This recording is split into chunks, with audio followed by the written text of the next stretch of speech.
Hi welcome back to channel. Last ವಿಡಿಯೋದಲ್ಲಿ ಹೇಳಿದ ಥರ ಇವತ್ತಿನಿಂದ ಟೀಚಿಂಗ್ ಆಪ್ಟಿಟ್ಯೂಡ್ ಕ್ಲಾಸ್ ಸ್ಟಾರ್ಟ್ ಆಗುತ್ತೆ. ಸೊ ಫಸ್ಟ್ ಕಾನ್ಸೆಪ್ಟಲ್ಲಿ ನಾವು ಹೋಗ್ತಾ ಇರೋದು teaching concept, objectives, level of teaching, memories, understanding level and reflective level. 3 types of levels ಬರುತ್ತೆ. So characteristic of teaching and requirements of teaching ಇದೆಲ್ಲವನ್ನು ನಾವು ಈ ಒಂದು ವಿಡಿಯೋದಲ್ಲಿ ನೋಡ್ತೀವಿ. So watch the video full. Yes, first ಬಂದು teaching and its nature, objectives, variables. Teaching definition: teaching is a process in which learners, teacher, curriculum, and other variables are organized in a systematic way to attain some predetermined goals. Educationist ಏನು ಮಾಡಿದ್ದಾರೆ, ಅವ್ರ mind ಸೆಟ್ಗೆ depend ಆಗಿರೋ ಥರ ಡೆಫಿನಿಷನ್ಸ್ನ ಕೊಟ್ಟಿದ್ದಾರೆ. So first ಬಂದು ರವೀಂದ್ರನಾಥ್ ಟ್ಯಾಗೋರ್. ಇದರಲ್ಲಿ keywords ಇರುತ್ತೆ. So ಅದನ್ನು ನೋಡಿಕೊಂಡು ನೀವು ಕರೆಕ್ಟಾಗಿ ನೆನ್ಪಿಟ್ಕೊಂಡ್ರೆ ನಾನು ಹೇಳ್ಕೊಡೋ ಈ ಡೆಫಿನಿಷನ್ಸಲ್ಲಿ ಯಾವುದಾದ್ರೂ ಒಂದು ಡೆಫಿನೆಟ್ಲಿ ಬಂದೇ ಬರುತ್ತೆ. ಸೊ ಫಸ್ಟ್ ಒನ್ ಬಂದು ರವೀಂದ್ರನಾಥ್ ಟ್ಯಾಗೋರ್ 1908 ಶಾಂತಿನಿಕೇತನ ಶಾಲೆ ಆರಂಭ ಮಾಡಿದ್ರು. ಗೀತಾಂಜಲಿ ಇವರ ಕೃತಿಯಾಗಿದ್ದು ನೊಬೆಲ್ ಸಾಹಿತ್ಯ ಸಿಕ್ಕಿದೆ. ಶಿಕ್ಷಣವು ಪ್ರಕೃತಿಯಲ್ಲಿ ಸಾಗಬೇಕು ಅಂತ ಹೇಳಿದವರು ಇವರೇ. ಸೆಕೆಂಡ್ ಒನ್ ಬಂದು ಮಹಾತ್ಮ ಗಾಂಧೀಜಿಯವರು. ಇವ್ರು ಹೇಳಿದ್ದು ಮೂಲ ಶಿಕ್ಷಣ ಅಥವಾ ನಯಿ ತಾಲೀಮು ಅಥವಾ ವರದಾ ಶಿಕ್ಷಣದ ಬಗ್ಗೆ ಇವರು ಜಾಸ್ತಿ ಒತ್ತು ನೀಡಿದರು. ಜ್ಞಾನ ಮತ್ತು ಉದ್ಯೋಗ ಒಂದೇ ನಾಣ್ಯದ 2 ಮುಖಗಳಂತ ಹೇಳಿದ್ರು. ಥರ್ಡ್ ಒನ್ ಬಂದು ಸ್ವಾಮಿ ವಿವೇಕಾನಂದ. ಇವ್ರ ಮೇಲೆ ಜಾಸ್ತಿ ಕ್ವಶನ್ಸ್ ಆಗಿದೆ.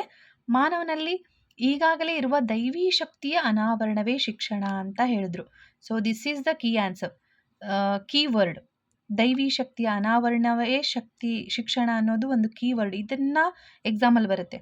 ಇದನ್ನೇ ನೀವು ನೆನ್ಪಿಟ್ಕೋಬೇಕಾಗಿರೋದು. ರಾಮಕೃಷ್ಣ ಮಿಷನ್ ಸ್ಥಾಪನೆ ಮಾಡಿ ಆಧ್ಯಾತ್ಮಿಕ ಶಿಕ್ಷಣ ಪ್ರಸಾರ ಮಾಡಿದರು. ಸ್ವಾಮಿ ವಿವೇಕಾನಂದ ಜನಿಸಿದ್ದು ಜನವರಿ 12. ಅದಕ್ಕೆ ಆ ದಿನವನ್ನು ರಾಷ್ಟ್ರೀಯ ಯುವ ದಿನವನ್ನಾಗಿ ಆಚರಣೆ ಮಾಡ್ತಿದ್ದಾರೆ ಇನ್ನೂ ಕೂಡ. ಸೊ ನೆಕ್ಸ್ಟ್ ಒನ್ ಬಂದು ಜೆ ರೂಸೋ ಅಂತ. ಇವರು ಶಿಶು ಕೇಂದ್ರಿತ ಶಿಕ್ಷಣವನ್ನು ಪ್ರತಿಪಾದಿಸಿದ ಮೊದಲಿಗರು. ಫ್ರೆಂಚ್ ದೇಶದ ಶಿಕ್ಷಣ ತಜ್ಞ ಇವರು. ನೆಕ್ಸ್ಟ್ ಬಂದು ಫಿಫ್ತ್ ಒನ್ ಫ್ರೆಡ್ರಿಕ್ ನೋಬಲ್. ಮಕ್ಕಳಿಗಾಗಿ ಬಾಲೋದ್ಯಾನ ಅಥವಾ ಮಕ್ಕಳಿಗಾಗಿ ತೋಟ, ಕಿಂಡರ್ ಗಾರ್ಡನ್ ಮತ್ತು ಪ್ರೊಬೆಲ್ ಗಿಫ್ಟ್ಸ್ ಎಂಬ ಶೈಕ್ಷಣಿಕ ಆಟಿಕೆಗಳನ್ನು ತಯಾರಿಸಿದರು ಇವರು. ನೆಕ್ಸ್ಟ್ ಬಂದು ಜಾನ್ ಡೂಯಿ ಅವರು ಮಾಡಿ ಕಲಿ ತತ್ವವನ್ನು ಪ್ರತಿಪಾದಿಸಿದರು. ಯಾವುದೇ ಕಲಿಕೆಯಲ್ಲಿ ಮಾಡೋದನ್ನು ನೋಡಿ ಕಲಿಬೇಕು ಅನ್ನೋದು ಇವರ ತತ್ವ. ಮರಿಯಾ ಮಾಂಟೆಸರಿ ಅವರು. ಮರಿಯಾ ಮಾಂಟೆಸರಿ ಶಿಕ್ಷಣ ಪದ್ಧತಿಯನ್ನು ಜಾರಿಗೆ ತಂದವರು ಇವರು 1907. ಸೊ ನೆಕ್ಸ್ಟ್ ಕಾನ್ಸೆಪ್ಟ್ ಬಂದು ನೇಚರ್ ಆಫ್ ಟೀಚಿಂಗ್. ಬೋಧನೆಯ ಲಕ್ಷಣಗಳು ಏನೇನು ಬರುತ್ತೆ ಅಂತ ನೋಡ್ಕೋಬೋದು. Teaching is professional. Yes, teaching ಅನ್ನೋದು ಒಂದು ವೃತ್ತಿ. Teaching is a science as well as arts. ಇದು ವಿಜ್ಞಾನವೂ ಹೌದು, ಕಲೆನೂ ಹೌದು. It's an interaction between teacher and student. Yes, ಇದು ಒಂದು ಸಂವಾದ. ಯಾರ ಮಧ್ಯೆ? ಶಿಕ್ಷಕರು ಮತ್ತು ಸ್ಟೂಡೆಂಟ್ ಮಧ್ಯೆ ಇದೊಂದು ಸಂವಾದ. Teaching is an dynamic process. Teaching is A intellectual process. It provides guidance and training. It gives knowledge to student with effective way. Teaching is continuous process. Teaching is a goal-oriented process.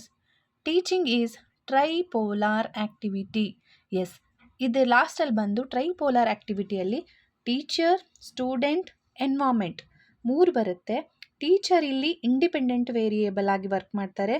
So student ಬಂದು dependent variable, environment ಇಂಟರ್ವೇನಿಂಗ್ variable ಅಂತ ಆಗುತ್ತೆ. S, next concept ಬಂದು ನಾವು ಓದ್ತಾ ಇರೋದು objectives of teaching. ಬೋಧನೆಯ ಉದ್ದೇಶಗಳೇನೇನು? So ಏನಕ್ಕೆ ಬೋಧನೆ ಮಾಡ್ತಾರೆ, ಬೋಧನೆಯ ಉದ್ದೇಶ ಮಹತ್ವಪೂರ್ಣವಾಗಿ ಹೇಗಾಗುತ್ತೆ ಅಂತ. ಫಸ್ಟ್ ಉದ್ದೇಶ ಅಂದರೆ to help student acquire knowledge. ಅವರ ಜ್ಞಾನ ಪಡ್ಕೊಳ್ಳೋಕ್ಕೆ ಹೆಲ್ಪ್ ಮಾಡುತ್ತೆ. So to shape character and behaviour. ಅವರ ನಡವಳಿಕೆ, ವರ್ತನೆಯನ್ನು ಕರೆಕ್ಟಾಗಿ ಶೇಪ್ ಮಾಡೋಕ್ಕೆ, ಅಂದರೆ ಒಂದು ಆಕೃತಿ ಕೊಡೋಕ್ಕೆ ಅಂತ ಈ ಟೀಚಿಂಗ್ ಪ್ರೊಸೆಸ್ಸು ಹೆಲ್ಪ್ ಮಾಡುತ್ತೆ. ಸೊ ಫಾಸ್ಟರ್ ಇಂಡಿಪೆಂಡೆನ್ಸ್ ಅಂದರೆ ಸ್ವತಂತ್ರವನ್ನು ಬೆಳೆಸಿಕೊಳ್ಳಲು, ಸ್ವತಂತ್ರರಾಗಲು, ಬಲಶಾಲಿಯಾಗಲು ಈ ಬೋಧನೆ ಅನ್ನೋದು ಹೆಲ್ಪ್ ಮಾಡುತ್ತೆ. So to motivate students. ವಿದ್ಯಾರ್ಥಿಗಳನ್ನು ಪ್ರೇರೇಪಿಸಲು ಶಿಕ್ಷಕರು ತಮ್ಮ ವಿದ್ಯಾರ್ಥಿಗಳಿಗೆ ಆಂತರಿಕ ಪ್ರೇರಣೆಯನ್ನು ಹುಟ್ಟುಹಾಕುವ ಸಾಮರ್ಥ್ಯವನ್ನು ಹೊಂದಿರ್ತಾರೆ. ಆ್ಯಂಡ್ ಇದು ವಿದ್ಯಾರ್ಥಿಗಳ ಜೀವನದಲ್ಲಿ ಯಶಸ್ವಿ ಆಗಲು ಸಹಾಯ ಮಾಡುತ್ತೆ. ಇದು ಬೋಧನೆಯ ಉದ್ದೇಶ. ಸೊ ನೆಕ್ಸ್ಟ್ ಬಂದು to nurture creative thinking. Nurture creative thinking ಅಂದರೆ ಸೃಜನಶೀಲ ಚಿಂತನೆಯನ್ನು ಬೆಳೆಸುವುದು. ಸೃಜನಶೀಲ ಚಿಂತನೆ ಕೌಶಲ್ಯಗಳು ಯಶಸ್ವಿ ಜೀವನವನ್ನು ನಡೆಸಲು ಅಗತ್ಯವಾಗಿ ಬೇಕಾದಂತಹ ಕೌಶಲ್ಯಗಳು. ಸಮಸ್ಯೆ ಪರಿಹರಿಸುವುದು ಇದೆಲ್ಲವೂ ಈ ಕ್ರಿಯೇಟಿವ್ ಥಿಂಕಿಂಗಲ್ಲಿ ಬರುತ್ತೆ. ಸೊ ಪ್ರಾಬ್ಲಮ್ ಸಾಲ್ವಿಂಗ್ ಸ್ಕಿಲ್ಸ್ ಅಂತ. ಲಾಸ್ಟ್ ಆಬ್ಜೆಕ್ಟಿವ್ ಬಂದು ಟು ಡೆವಲಪ್ ಸೋಷಿಯಲ್ ಸ್ಕಿಲ್ಸ್ ಅಂತ ಬರುತ್ತೆ. ಸಾಮಾಜಿಕ ಕೌಶಲ್ಯಗಳನ್ನು ಅಭಿವೃದ್ಧಿಪಡಿಸಲು. ಒಬ್ಬ ಶಿಕ್ಷಕನು ಒಬ್ಬ ವ್ಯಕ್ತಿಯ ಒಟ್ಟಾರೆ ಅಭಿವೃದ್ಧಿಗೆ ಪ್ರಮುಖ ಪಾತ್ರ ವಹಿಸ್ತಾನೆ. ಮಗು ಭಾವನಾತ್ಮಕವಾಗಿ, ದೈಹಿಕವಾಗಿ, ಭೌತಿಕವಾಗಿ ಅವರು ತಮ್ಮ ವಿದ್ಯಾರ್ಥಿಗಳು ಮಾನಸಿಕ ಒಟ್ಟಾರೆ ಯೋಗಕ್ಷೇಮದ ಉತ್ತಮವಾದ ಕೌಶಲ್ಯವನ್ನು ಬೆಳೆಸಿಕೊಳ್ಳಲು ಪರಿಪೂರ್ಣವಾಗಿ ಸಹಾಯ ಮಾಡಬೇಕು. ಇದರ ಉದ್ದೇಶ. So to develop social skills. Next concept ಬಂದು ನಾವು ಓದ್ತಾ ಇರೋದು ಲೆವೆಲ್ಸ್ ಆಫ್ ಟೀಚಿಂಗ್, ಬೋಧನೆಯ ಮಟ್ಟ.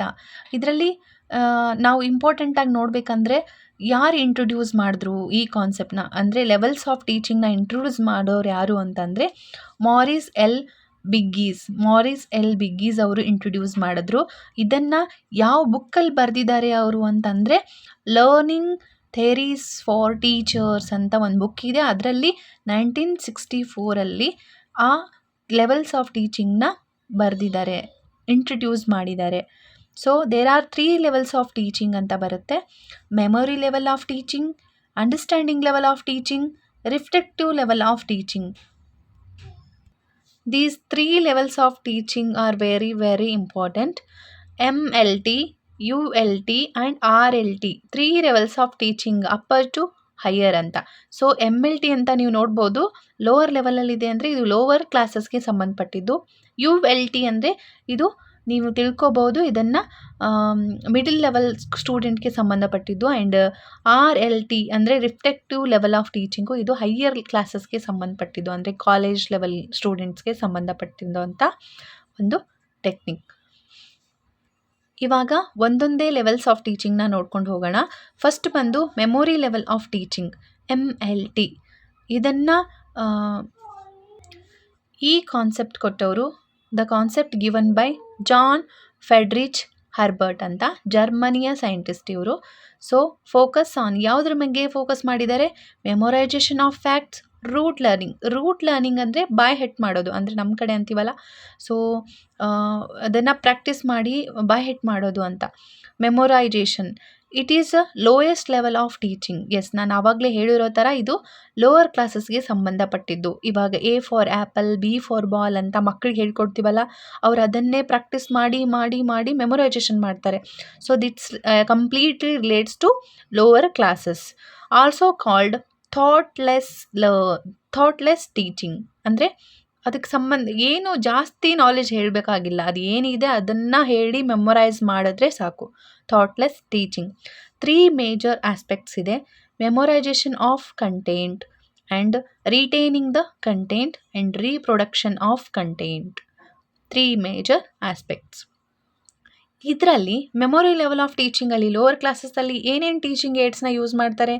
ಚಾರ್ಟ್ಸ್ ತೋರಿಸ್ತಾರೆ ಮಕ್ಕಳಿಗೆ, ಆ್ಯನಿಮಲ್ಸ್, ಬರ್ಡ್ಸ್, ಫುಡ್ಸ್ ಅಂತ. ಸೊ ಆಡಿಯೋ ವಿಜುವಲ್ ಏಡ್ಸು, ಮಕ್ಕಳಿಗೆ ಹಾಡು ಕೇಳಿಸೋದು, ಇವಾಗ ರೈಮ್ಸ್ ಬರುತ್ತೆ ಮಕ್ಕಳಿಗೆ, ಚಿಕ್ಕ ಮಕ್ಕಳಿಗೆ, ಅದನ್ನೆಲ್ಲ ತೋರಿಸಿ ಆ ಏಡ್ಸ್ನ ಯೂಸ್ ಮಾಡ್ತಾರೆ. ಆ್ಯಂಡ್ ಇಮೇಜಸ್ನ ತೋರಿಸ್ತಾರೆ, ಆ್ಯನಿಮಲ್ಸು, ಫ್ರೂಟ್ಸು, ಅದೆಲ್ಲ ಕಲರ್ಸು, ಇಮೇಜಸ್ ತೋರಿಸಿ ಮಕ್ಕಳಿಗೆ ಟೀಚ್ ಮಾಡ್ತಾರೆ. These are all the teaching aids in a memory level of teaching.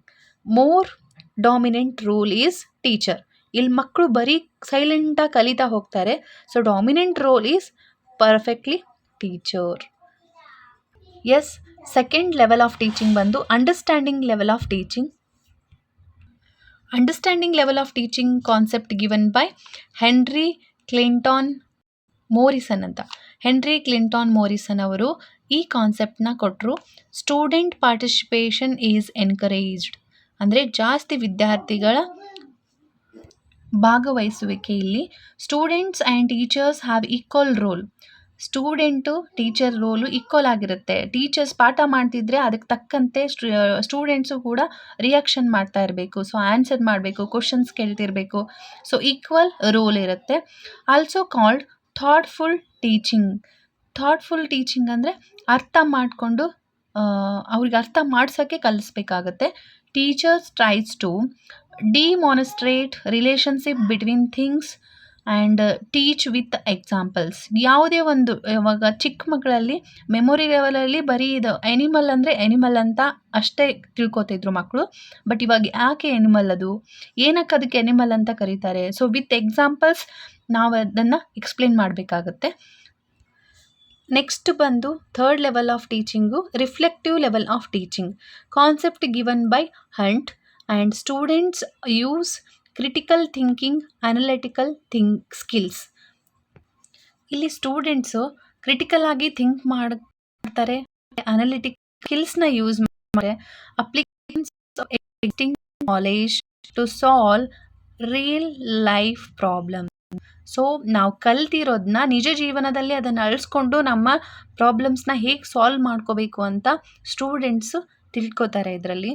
Also called upper thoughtful level of teaching. ಆವಾಗಲೇ ಹೇಳಿದೆ ಸ್ಟಾರ್ಟಿಂಗಲ್ಲಿ, ಈ ರಿಫ್ಲೆಕ್ಟಿವ್ ಲೆವೆಲ್ ಆಫ್ ಟೀಚಿಂಗ್ನ ಅಪ್ಪರ್ ಕ್ಲಾಸಸ್ಗೆ ಕಂಪೇರ್ ಮಾಡ್ಬೋದು ನಾವು. So upper thoughtful level of teaching ಅಂತ ಹೇಳ್ತಾರೆ. ಸೊ ಮೋರ್ ಡಾಮಿನೆಂಟ್ ರೋಲ್ ಈ ಸ್ಟೂಡೆಂಟ್. ಇದರಲ್ಲಿ ಟೀಚರ್ ಸ್ವಲ್ಪ ಹೇಳಿದ್ರು ಅದ್ರ ಬಗ್ಗೆ ಜಾಸ್ತಿ ತಿಳ್ಕೊಂಡು ಸ್ಟೂಡೆಂಟ್ ವರ್ಕ್ ಮಾಡಬೇಕಾಗುತ್ತೆ. ಸೊ ಅದಕ್ಕೆ ಇದನ್ನು more dominant role is student ಅಂತ ಹೇಳಿದ್ದಾರೆ. ಟೀಚಿಂಗ್ ಏಡ್ಸ್ ಏನೇನು ಯೂಸ್ ಮಾಡ್ತಾರೆ ಇಲ್ಲಿ? ಸೊ ಕೇಸ್ ಸ್ಟಡೀಸ್ನ ಹೇಳ್ಬೋದು, ಆಮೇಲೆ ಇಂಟರ್ನ್ಶಿಪ್ ಹೇಳ್ಬೋದು, ಆ್ಯಂಡ್ ಲೈವ್ ಪ್ರಾಜೆಕ್ಟ್ಸು, ಇದೆಲ್ಲನ ಸ್ಟೂಡೆಂಟ್ಸ್ಗೆ ಟೀಚಿಂಗ್ ಏಡ್ ಆಗಿ ಯೂಸ್ ಮಾಡಬೇಕಾಗುತ್ತೆ. ಎಸ್, ಅದಾದಮೇಲೆ ನೆಕ್ಸ್ಟ್ ಕಾನ್ಸೆಪ್ಟ್ ಬಂದು ಕ್ಯಾರೆಕ್ಟರಿಸ್ಟಿಕ್ ಆಫ್ ಟೀಚಿಂಗ್. ಬೋಧನೆಯ ವೈಶಿಷ್ಟ್ಯಗಳು. ಏನೇನು ವೈಶಿಷ್ಟ್ಯಗಳಿವೆ ಬೋಧನೆಗೆ? ಟೀಚಿಂಗ್ ಅನ್ನೋದು ಇಂಟ್ರಾಕ್ಟಿವ್ ಪ್ರೊಸೆಸ್. ಇಂಟ್ರಾಕ್ಟಿವ್ ಪ್ರೊಸೆಸ್ ಅಂದರೆ ಅಂತರ್ಕ್ರಿಯಾತ್ಮಕ ಪ್ರಕ್ರಿಯೆ. ವಿದ್ಯಾರ್ಥಿಗಳು ಮತ್ತು ಶಿಕ್ಷಕರ ಮಧ್ಯೆ ಅಂತರ್ಕ್ರಿಯಾತ್ಮಕ ಪ್ರೊಸೆಸ್ ನಡೆಯುತ್ತೆ. ಸೊ ಅದನ್ನು ನಾವು ಇಂಟ್ರಾಕ್ಟಿವ್ ಪ್ರೊಸೆಸ್ ಅಂತ ಕರಿತೀವಿ. ಸೊ ಸೆಕೆಂಡ್ ಬಂದು ಆ್ಯಕ್ಟಿವ್ಲಿ ಬೇಸ್ಡ್ ಪ್ರೊಸೆಸ್. ಚಟುವಟಿಕೆ ಆಧಾರಿತ ಅಂದರೆ ಸ್ವಲ್ಪ ಕ್ರಿಯೇಟಿವಿಟಿ ಆಗಿ ಏನಾದರೂ ಚಟುವಟಿಕೆ ಮಾಡಿ ಕಲಿಸೋದನ್ನ ಕ್ರಿಯೇಟಿವ್ ಥರ ಹೇಳಿ ಆ್ಯಕ್ಟಿವಿಟಿ ಬೇಸ್ಡ್ ಪ್ರೊಸೆಸ್ ಅಂತಲೂ ಹೇಳ್ಬೋದು. Continuous process. ಎಸ್, ಇದೊಂದು ನಿರಂತರ ಪ್ರಕ್ರಿಯೆ. ಬೋಧನೆ ಅನ್ನೋದು ನಿರಂತರವಾಗಿ ನಡೀತಾ ಇರುವಂಥ ಒಂದು ಪ್ರಕ್ರಿಯೆ. ಸ್ಕಿಲ್ ಬೇಸ್ಡ್ ಪ್ರೊಸೆಸ್, ಕೌಶಲ್ಯ ಆಧಾರಿತ ಪ್ರಕ್ರಿಯೆ. ಅನಲಿಟಿಕ್ ಪ್ರೊಸೆಸ್, ವಿಶ್ಲೇಷಣಾ ಪ್ರಕ್ರಿಯೆ. ಯಾವುದೇ ಒಂದು ವಿಷಯದ ಬಗ್ಗೆ ಜಾಸ್ತಿ ತಿಳ್ಕೋಬೇಕು ಅಂದರೆ ಅದನ್ನು ಅನಲಿಟಿಕ್ ಮಾಡ್ಕೊಂಡು ಹೋಗಬೇಕು, ವಿಶ್ಲೇಷಣೆ ಮಾಡಬೇಕು, ಕಂಪ್ಲೀಟಾಗಿ ಅದರ ಡೀಟೇಲ್ಸ್ನ ತಿಳ್ಕೊಂಡು ಓದೋದಕ್ಕೆ. ಸೊ ಅನಲಿಟಿಕ್ ಪ್ರೊಸೆಸ್ ಅಂತ ಕರಿತೀವಿ. ಸೊ ಫಸ್ಟು ಟೀಚಿಂಗಲ್ಲಿ ನಾವು ಲಾಸ್ಟ್ ಕಾನ್ಸೆಪ್ಟ್ ಬಂದು ಬೇಸಿಕ್ ರಿಕ್ವೈರ್ಮೆಂಟ್ಸ್ ಆಫ್ ಟೀಚಿಂಗ್. ನಮಗೆ ಟೀಚಿಂಗ್ ಮಾಡೋಕ್ಕೆ ಏನೇನು ರಿಕ್ವೈರ್ಮೆಂಟ್ಸ್ ಬೇಕು ಅಂತ ಇಂಪಾರ್ಟೆಂಟಾಗಿ 4 ರಿಕ್ವೈರ್ಮೆಂಟ್ಸ್ನ ನೋಡ್ತೀವಿ ಇಲ್ಲಿ. ಸೊ ಫಸ್ಟ್ ಬಂದು ಟೀಚರ್ ಇಂಡಿಪೆಂಡೆಂಟ್ ವೇರಿಯೇಬಲ್ ಆಗಿರ್ತಾರೆ. ಸ್ಟೂಡೆಂಟ್ ಬಂದು ಡಿಪೆಂಡೆಂಟ್ ವೇರಿಯೇಬಲ್ ಆಗಿರ್ತಾರೆ. ಸೊ ಸಿಲೆಬಸ್ ಬೇಕು. Syllabus is not a curriculum. Here the syllabus is part of the curriculum. Okay, and last one is environment. Here teacher ಅಂದರೆ ಇವ್ರು ಏನಾಗಿರ್ತಾರೆ? Creator ಆಗಿರ್ತಾರೆ, innovator ಆಗಿರ್ತಾರೆ, mentor ಆಗಿರ್ತಾರೆ. Teacher are guider, teacher are supporter, teacher encourager and facilitator. Okay, student learner ಮಾತ್ರ ಆಗಿರ್ತಾರೆ. Open minded ಆಗಿರಬೇಕು. ಅವ್ರಿಗೆ ಹೇಳಿದ್ದನ್ನ ಅರ್ಥ ಆಗೋ ಥರ ಅವ್ರಿಗೆ ಅದನ್ನು ತಿಳ್ಕೊಳ್ಳೋ ಶಕ್ತಿ ಇರುವಂಥವ್ರಾಗಿರಬೇಕು. ಸೊ ಕ್ವಶನರಿ ಮೈಂಡ್ ಅಂದರೆ ಏನಾದರೂ ಹೇಳಿದ್ರೆ ಸುಮ್ಮನೆ ಇರಬಾರ್ದು, ಅದ್ರ ಬಗ್ಗೆ ಕ್ವಶನ್ ಮಾಡುವಂತಹ ಶಕ್ತಿ ಅವರಲ್ಲಿರಬೇಕು. ಆ ಮೈಂಡ್ ಸೆಟ್ ಇರೋರು ಸ್ಟೂಡೆಂಟು. ಸೊ ಸಿಲೆಬಸ್ ಬಗ್ಗೆ ನಾನು ಹೇಳಿದೆ, it is only the part of curriculum, not a curriculum. Student centred syllabus. Yes, ವಿದ್ಯಾರ್ಥಿ ಕೇಂದ್ರಿತ ಪಠ್ಯಕ್ರಮ ಅಂತ ಹೇಳ್ತಾರೆ. ಸೊ ವಿದ್ಯಾರ್ಥಿಗಳನ್ನು ಕಾನ್ಸಂಟ್ರೇಟ್ ಮಾಡಿ ಸಿಲೆಬಸ್ನ ರೆಡಿ ಮಾಡ್ಕೋಬೇಕು. So easy to hard. ಮೊದಲು ಸಿಲೆಬಸ್ ಈಸಿಯಾಗಿ ನೀಡಿ ಸ್ವಲ್ಪ ಅದನ್ನು ಹಾರ್ಡಾಗಿ ಕನ್ವರ್ಟ್ ಮಾಡಬೇಕು. ಸೊ ಅದನ್ನು ನಾವು ಕಾಂಕ್ರೀಟ್ ಟು ಅಬ್ಸ್ಟ್ರಾಕ್ಟ್ ಅಂತಲೂ ಹೇಳ್ಬೋದು. ಗೊತ್ತಿರುವ ವಿಷಯದಿಂದ ಗೊತ್ತಿಲ್ಲದ ವಿಷಯದ ಕಡೆ. Okay, that is the concrete to abstract. Last requirement of teaching ಬಂದು ಎನ್ವೈರ್ಮೆಂಟ್. ಎಸ್, ಎನ್ವಾರ್ಮೆಂಟಲ್ಲಿ 2 ಟೈಪ್ಸ್ ಬರುತ್ತೆ. Natural environment and man made environment. So natural ಬಂದ್ಬಿಟ್ಟು ನಾವು ಹಳೆ ಕಾಲದಲ್ಲಿ ನೋಡ್ತಿದ್ವಿ, ಗಿಡದ ಕೆಳಗಡೆ, ಮರದ ಕೆಳಗಡೆ ಕೂತ್ಕೊಂಡು ಪಾಠ ಮಾಡೋದು, ಅದೆಲ್ಲ ನ್ಯಾಚುರಲ್ ಎನ್ವಾರ್ಮೆಂಟು. ಇವಾಗ ಮ್ಯಾನ್ ಮೇಡ್ ಎನ್ವಾರ್ಮೆಂಟಲ್ಲಿ ಬಂದು ನಾವು ವೈಫೈ ಸಿಸ್ಟಮ್ಸು ಅದೆಲ್ಲ ಯೂಸ್ ಮಾಡಿ ನಾವು ಒಂದು ಕ್ಲಾಸ್ ರೂಮಲ್ಲಿ ಕನೆಕ್ಟ್ ಮಾಡ್ತೀವಲ್ಲ ಹುಡುಗರನ್ನ, ಅದು ಮ್ಯಾನ್ ಮೇಡ್ ಎನ್ವಾರ್ಮೆಂಟ್ ಆಗಿರುತ್ತೆ. So these are the 4 basic requirements of teaching: teacher, student, syllabus and environment. ಇದು 4 ಇಲ್ಲದೆ, ಯಾವುದೋ ಒಂದು ಇಲ್ಲದೇನೋ ಟೀಚಿಂಗ್ ನಡೆಯಲ್ಲ ಅಲ್ಲಿ. The special role is student here because it is the teaching process. ನಾವು ಟೀಚರ್ ಆಗಿ ಸ್ಟೂಡೆಂಟ್ ಇಲ್ಲದೆ ಯಾರನ್ನು ಟೀಚ್ ಮಾಡೋದು? So important role is student here. So ನಾವು ಟೀಚಿಂಗ್ ಕಾನ್ಸೆಪ್ಟಲ್ಲಿ ಏನನ್ನ ನೋಡಿದ್ವಿ, ಏನನ್ನ ಕಲ್ತ್ವಿ ಅಂತ ನಿಮ್ಗೆ ಗೊತ್ತಾಯಿತು ಅನಿಸುತ್ತೆ. ಕಾನ್ಸೆಪ್ಟ್ ಆಫ್ ಟೀಚಿಂಗ್ನ ಕಲ್ತ್ವಿ, ಆಬ್ಜೆಕ್ಟಿವ್ಸ್ ಆಫ್ ಟೀಚಿಂಗ್ನ ಕಲ್ತ್ವಿ, ಲೆವೆಲ್ಸ್ ಆಫ್ ಟೀಚಿಂಗು, ಅದರಲ್ಲಿ memory, understanding and reflective level of teaching ನಾವು ಕಲ್ತ್ವಿ, ಕ್ಯಾರೆಕ್ಟರಿಸ್ಟಿಕ್ ಆಫ್ ಟೀಚಿಂಗ್ ಬಗ್ಗೆ ಕಲ್ತ್ವಿ, ಲಾಸ್ಟ್ ಬಂದು ಬೇಸಿಕ್ ರಿಕ್ವೈರ್ಮೆಂಟ್ಸ್ ಆಫ್ ಟೀಚಿಂಗ್ ಬಗ್ಗೆನೂ ಕಲ್ತ್ವಿ. ಸೊ ನೆಕ್ಸ್ಟ್ ವಿಡಿಯೋದಲ್ಲಿ ನಿಮಗೆ ಲರ್ನರ್ಸ್ ಕ್ಯಾರೆಕ್ಟರಿಸ್ಟಿಕ್ ಬಗ್ಗೆ ನಾನು ಕ್ಲಾಸ್ನ ಮಾಡ್ತೀನಿ. ಸೊ ವಿಡಿಯೋ ಇಷ್ಟ ಆದರೆ ಲೈಕ್, ಶೇರ್ ಆ್ಯಂಡ್ ಸಬ್ಸ್ಕ್ರೈಬ್ ಮಾಡಿ. ನೆಕ್ಸ್ಟ್ ಕ್ಲಾಸ್ನಲ್ಲಿ ಸಿಗ್ತೀನಿ. Thank you all.